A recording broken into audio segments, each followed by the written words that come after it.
Тем временем в Устьянском Улусе Министерство образования Республики и Управление образования Улуса провели обучающий семинар.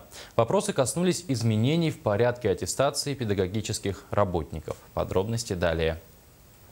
В поселке Депутатский в эти дни специалист отдела государственной службы кадровой и правовой работы Министерства образования Республики Августина Родионова провела семинар-совещание для работников образовательных учреждений Устьянского Улуса на тему «Изменения в порядок аттестации педагогических работников».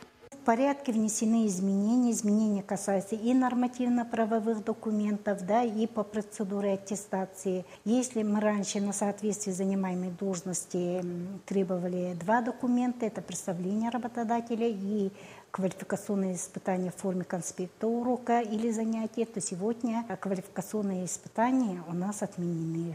Вместо этого педагог очно принимает участие в форме собеседования. Участники семинар-совещания проходили обучение экспертов по заполнению экспертных заключений аттестации педагогических работников, работали с документами по заключению профессиональной деятельности.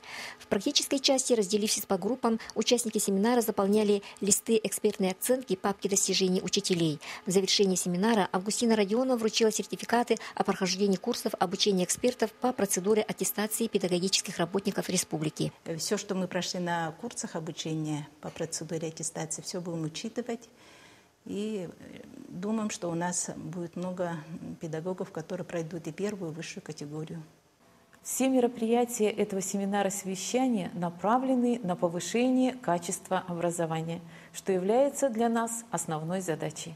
Туяра Семенова, Павел Сергеев, НВК «Саха», поселок Депутатский.